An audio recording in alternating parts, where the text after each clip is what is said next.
क्यों अपने को नष्ट करना चाहते हो? किसी की भी निंदा की, किसी भी बात की अहम बुद्धि करके वही तुम्हें भ्रष्ट कर देगा, वही बहुत जोर की वृत्ति आपके अंदर दोष की आ जाएगी। इसलिए नो श्रणवन,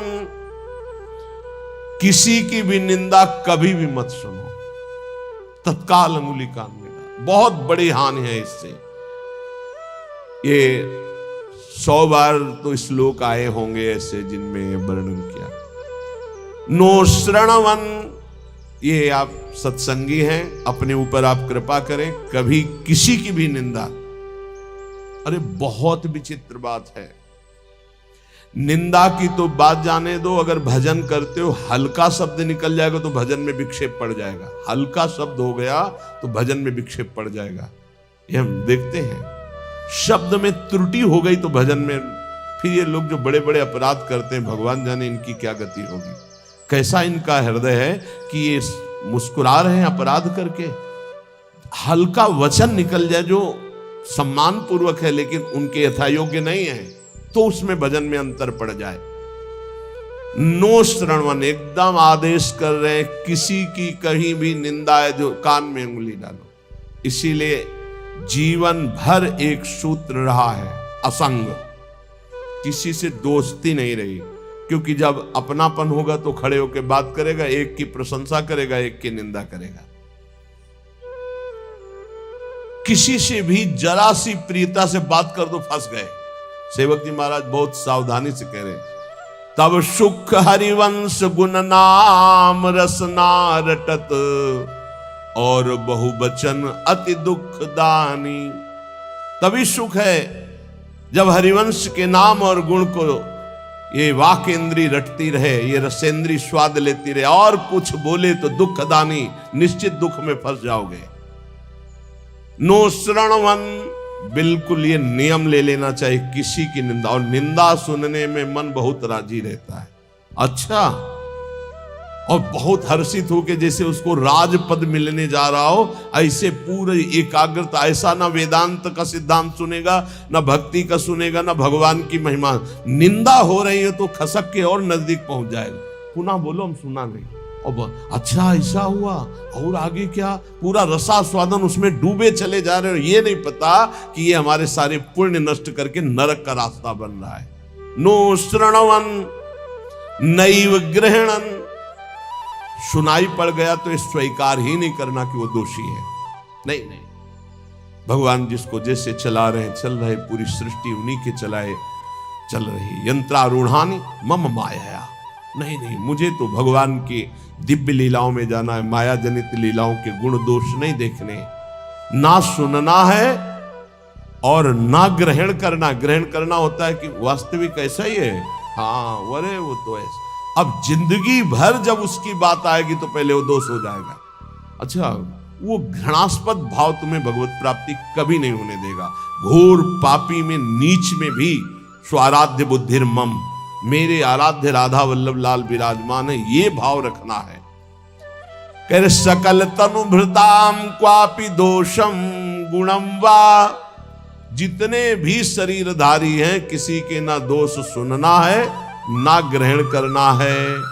वृंदावनस्थ सत्वान्यखिल गुरुधिया सन्नमन दंड पातई, ऐसे भजन बचता है। ऊपर वाली पंक्ति से भजन बचता है। परदोष दर्शन, परदोष वर्णन, परदोष श्रवण और परदोष चिंतन, ये सर्वनाश कर देता है। सर्वनाश, सच्ची मानिए।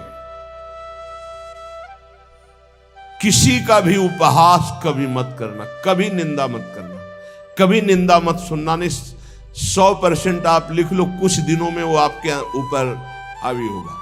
किसी के प्रति भी दोष बहुत बहुत बहुत देखा है, बहुत बार देखा है। इसलिए कभी किसी के दोष न सुने, कभी ऐसा ना, नहीं तो फंस जाएगा, फंस जाएगा। माया भगवती इतनी चतुर है कि जानने में नहीं आता कि मैं फंस रहा हूं, जानने में नहीं आता।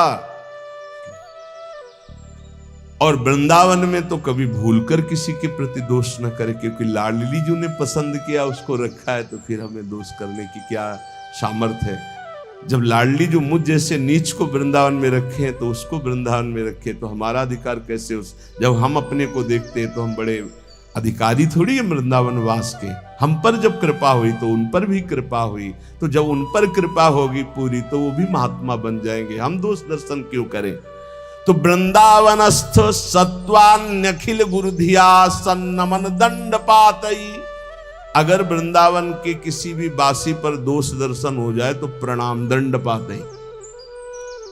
वो जाने या न जाने दूर से प्रणाम कर, हे प्रभु मेरे से गलती हो गई, क्षमा करो प्रभु, मैं आपकी महिमा को नहीं जानता। ऐसा पक्का समझ लो, नहीं भजन क्षीण हो जाएगा, भजन नष्ट हो जाएगा। जो त्यक्त्वा शेषाभिमानो, सब अभिमान छोड़ करके निर्वधि परमा किंचन कृष्ण राधा, श्यामा श्याम की आराधना के लिए दैन्य भाव अत्यंत आवश्यक, किसी भी तरह का कोई अभिमान नहीं होना चाहिए। त्यक्त्वा शेषाभिमानो, कोई भी अभिमान शेष नहीं है, रूप का, जवानी का, इन शरीरों का अभिमान, यौवन, बाहुबल बहुत विचित्र है। कुछ भी हो जाए तो जीव का ऐसा गलत स्वभाव पड़ गया, वो अभिमान कर लेता है। अपने आप तो बहुत छोटे। भगवान शंकर तांडव कर रहे थे तो दो तालियों से ऐसे बाणासुर ने ताल मिलाई, भगवान शिव प्रसन्न हो गए, कहा शास्त्र भाव, हजार भुजा वाला हो, महान बलशाली विक्रम, भगवान शिव की कृपा। अब दो भुजाएं तो अगर सही ढंग का स्वास्थ्य हो तो फिर खुजली संभलती नहीं, बल्कि भगवान शिव का कृपा पात्र, हजार भुजाएं, तो जिस पर्वत में मारे चकनाचूर, जाके दिग्गजों को ललकारा, भाग पड़े, कोई उसके सामने नहीं। काफी समय विचरण करने के बाद भगवान शंकर के पास आए, कहा जगत गुरु आज दूसरी तरह से प्रणाम था। भगवान शंकर ज्ञान समुद्र, बोले गुरु खुजली हो रही भुजाओं में। बोले मतलब? बोले आओ, आप ही आओ, हमारे बल दिया है, हजार भुजा है, तो आपसे युद्ध करना चाहता हूं। मुस्कुरा दिए। भगवान ने कहा एक माली भी जिस पौधे को सजाता उसको उजाड़ता नहीं, तुम्हारी भुजाओं की खुजली मैं तो नहीं मिटाऊंगा, लेकिन मेरे समान बलशाली आकर मिटा देगा। तो जब प्रद्युम्न पुत्र अनिरुद्ध और उषा जी का बड़ा एकांतिक मार्मिक प्रसंग है कि उषा जी ने स्वप्न में देखा अनिरुद्ध जी को पहली बार। अब वो विकल, ना उनको भोजन अच्छा लगता, न नींद अच्छी लगती, तो जो उनकी परिचर्या में वो 9 कुमारी थी, आसपास राज सैनिक, वयोवृद्ध या जो स्त्री पुरुष दोनों नहीं है, उनको लगाया जाता था। राजकुमारियों के महल की सुरक्षा में वयोवृद्ध, अनुभवी या जो स्त्री पुरुष दोनों नहीं, उनको लगाया जाता था। तो ऐसी व्यवस्था में उनके पास सखियां सेवा में रहती थी। कभी कभी कोई सूचना मिलने पर बाणासुर के। अब उषा जी को इस तरह विक्षिप्त देख करके ना भोजन, ना नींद, ना बात, तो उनकी एक बहुत प्रिय सखी चित्रलेखा थी, जो बड़ी योगिनी थी, शक्ति संपन्न थी। उसने कहा सखी, मेरी सखी होते हुए तुम इतना उदास, बोलो ना, कोई ऐसा विषय है जो गुप्त विषय और तुम बता नहीं सकती, वही तुम्हें इतना विक्षिप्त कर रहा है। मैं समझ रही हूं कोई विषय तो है। उनका सखी, मुझे एक स्वप्न में 9 कुमार के दर्शन हुए और अब मैं उसके बिना जी नहीं सकती, पर मैं ये नहीं जानती को है कौन, कहां का है, क्या है, पर स्वप्न में मैंने देखा। तो उनका स्वप्न में आपने देखा तो त्रिभुवन का कोई ऐसा नहीं है जिसका मैं चित्र न बना सकूं, और तुम्हारे सामने साधारण कोई आ नहीं सकता, क्योंकि साधारण से तुम मोहित नहीं हो सकती। तो मैं असाधारण महापुरुषों के परिवारों का चित्रण करूंगी, तुम केवल इशारा दे देना, मैं योगिनी हूं, अपहरण उसका मैं कर लूंगी। स्वप्न में देखा था अनिरुद्ध जी को। वो बड़े बड़े नाग लोग, स्वर्ग लोग, सब लोगों के बड़े बड़े जो सुंदर हैं, गंधर्व हैं, देवता हैं, यक्ष हैं,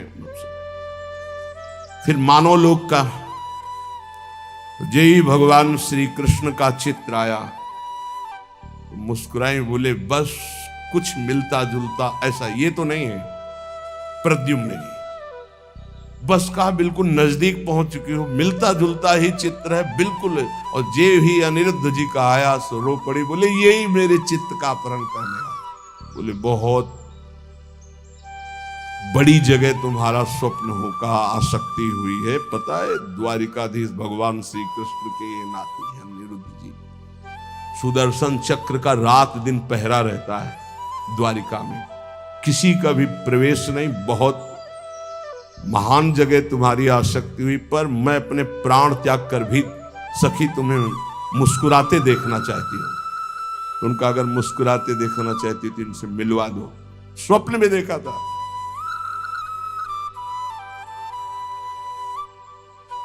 भगवान सुदर्शन चक्र से प्रार्थना की, वो योगिनी थी कि बिना भगवान श्री कृष्ण की इच्छा के अनिरुद्ध जी का उषा जी के स्वप्न में जाना असंभव है। वो संभव हुआ तो श्री कृष्ण इच्छा से।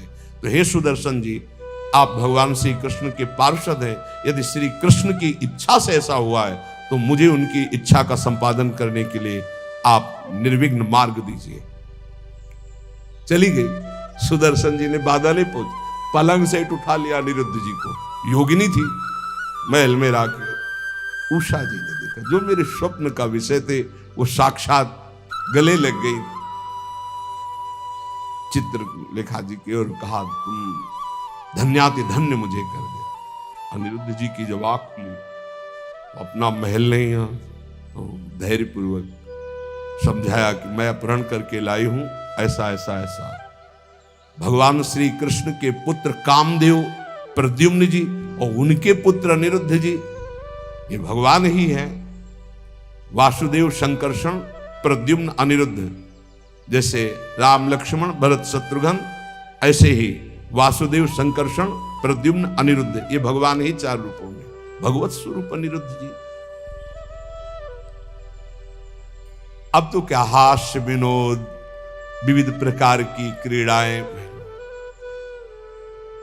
जो वयोवृद्ध संरक्षक थे एक बार निकलते हुए उषा जी को देखा, बाणासुर को सूचना पहुंचाई कि आपकी बेटी के हाव भाव और प्रसन्नता को देखकर लगता है किसी पुरुष का संयोग हो चुका है, तो उनका सबकी गर्दनें उतार दी जाएंगी, बाहर से कौन पुरुष जा सकता है।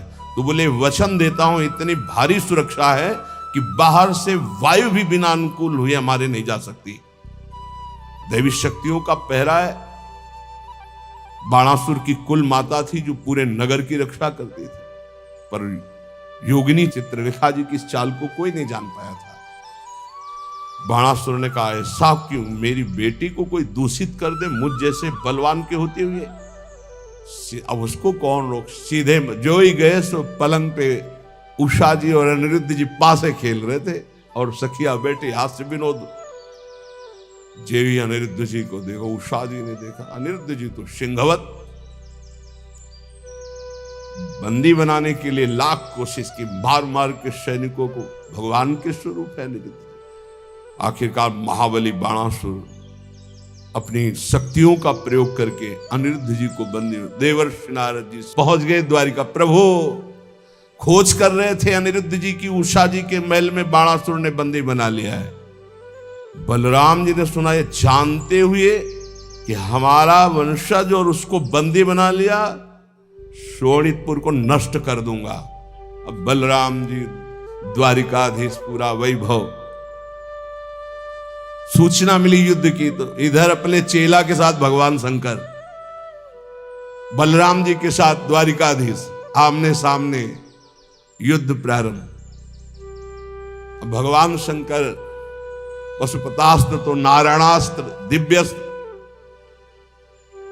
भगवान श्री कृष्ण ने इशारे से कहा कि आप ही का तो रचा हुआ सारा खेल अपने चेला की भुजाओं की खुजली मिटाने के लिए आपने ही तो हमें बुलावा दिया है।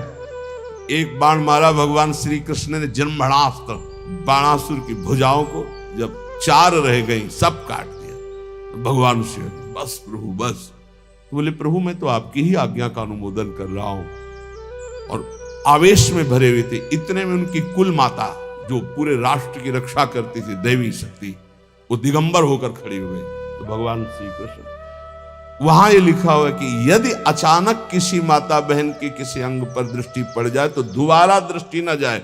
अगर किसी दिगंबर माता बहन की शरीर की दृष्टि आप दोबारा की तो सारे सुकृत नष्ट हो जाएंगे। भगवान होते हुए भगवान श्री कृष्ण तत्काल नेत्र फेर लिए और वहीं युद्ध का समापन हुआ। भगवान शिव जी ने समझाया कि उषा और अनिरुद्ध जी का विवाह हुआ।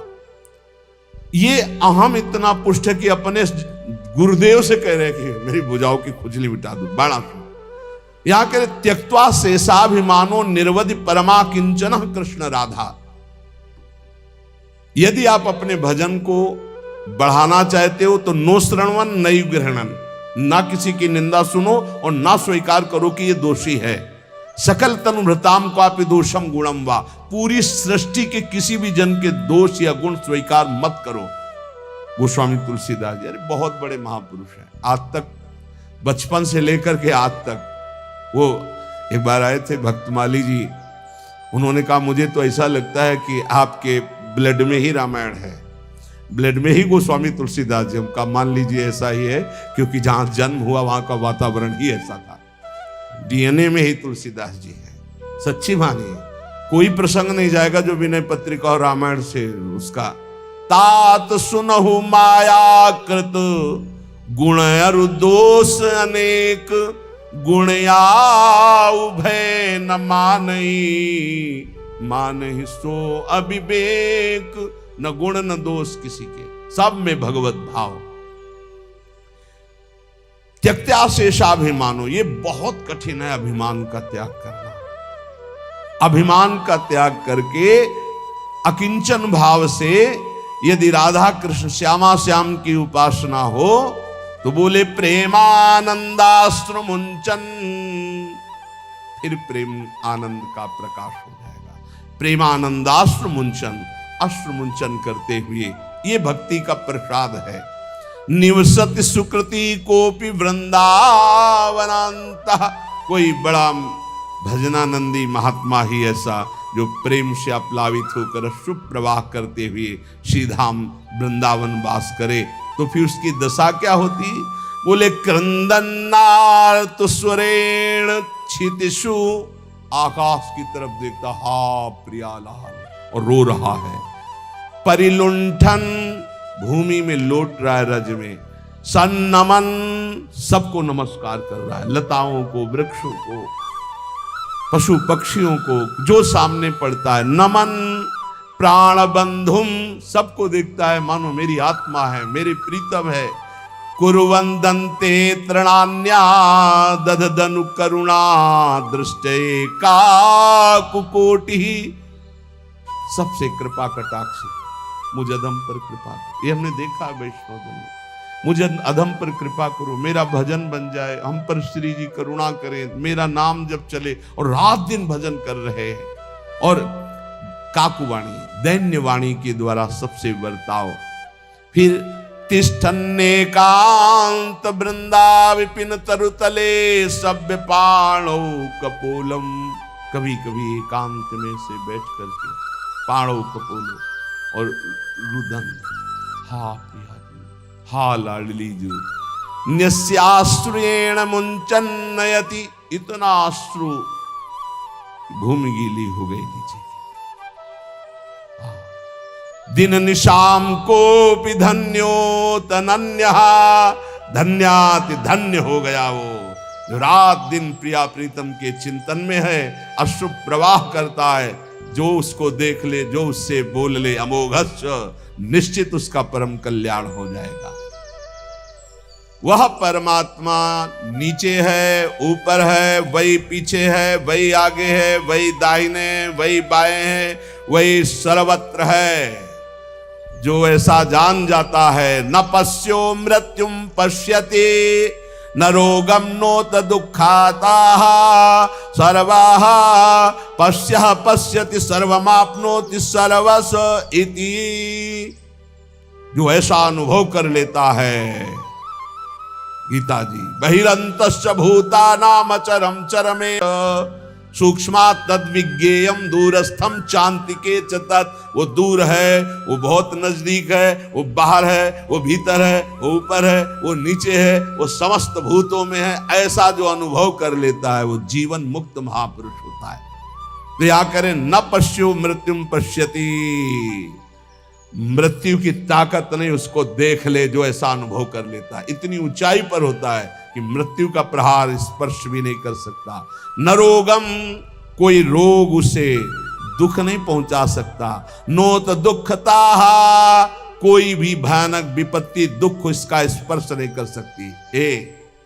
समझो इस बात को। यदि भगवत प्राप्ति हो गई तो कोई भी दुख, कोई भी रोग, कोई भी शोक, कोई भी भयानक विपत्ति, बोले स्थिति कैसे प्राप्त होती? ये सनत कुमार जी के वचन है।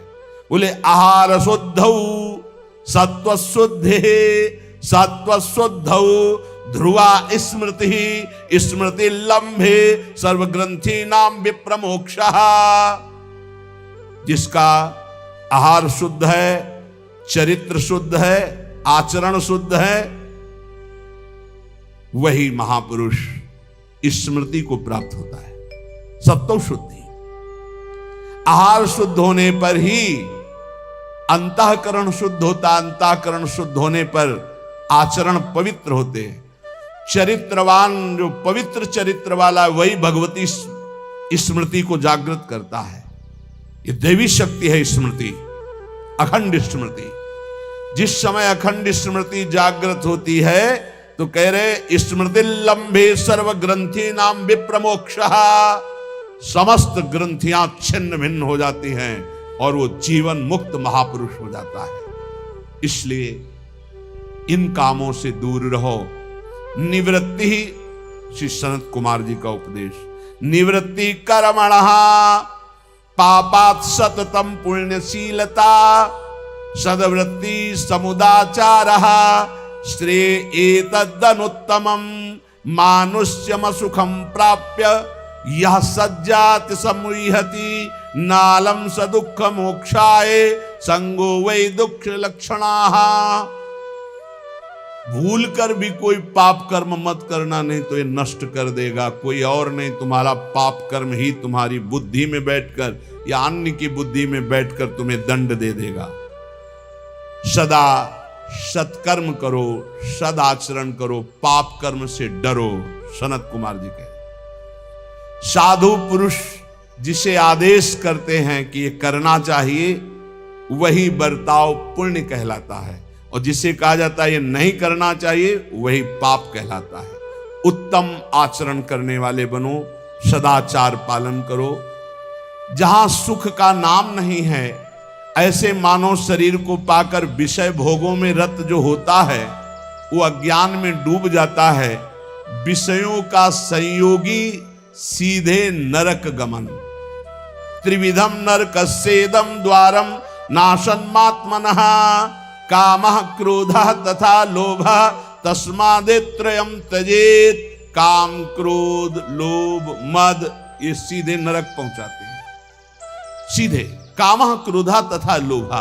गोस्वामी जी कह रहे काम, क्रोध, मद, लोभ सब ये नाथ नरक के पंथ, यही रास्ते हैं, ये नरक पहुंचा देंगे। इसलिए इस मानव शरीर को पाकर विषय भोगों में जो आसक्त होकर अज्ञान मोह में डूब करके अपना समय नष्ट कर देता है, वो कभी दुख से छुटकारा नहीं पाता है। इसलिए नित्यम क्रोध तपो रक्षेत श्रियम रक्षेत च मत्सरात् विद्यां मानवा मानाभ्यामात्मानं तु प्रमादतः। मनुष्य को चाहिए, साधक को चाहिए कि जब उसका भजन बढ़ता है तो उसके भजन को नष्ट करने के लिए, तप को नष्ट करने के लिए क्रोध बहुत बढ़ जाता है। इसलिए क्रोध के द्वारा अपने भजन और तप की रक्षा करे क्षमा के द्वारा। जहां क्रोध हो तो समझ लो भजन तुम्हारे नष्ट करने के लिए ये लीला की गई है माया के द्वारा। क्षमा कर दो, चुप हो जाओ, शांत हो जाओ। कल एक उपासक बहुत अच्छे सुलझे हुए हैं, उनका जब कोई हमें ज्यादा सताता है तो हम ये कह देते हैं देख लेना श्री जी तुम्हें देख लेंगे, और फिर बोले जो उसकी दुर्दशा होती है तो थोड़ा अच्छा लगता है कि हाँ भगवान हमारी सुनते हैं। हमका गलत भैया गलत, सब मिटिया मेट हो रहा है। ये जो साधन भजन करो सबका प्रयोग हो रहा है, तुम्हें आनंदित नहीं होना, तुम्हें रोना है कि ऐसा क्यों हो रहा है। तुम्हें प्रार्थना करनी कि हे प्रिया जो यदि मेरे मन में भी आ जाए तो इसको दंड मत देना, तब तुम्हारा भजन बचेगा। अगर ऐसे आनंदित होने लगे ना तो भजन भी नहीं होगा, आगे उल्टा आप पे आना शुरू हो जाएगा।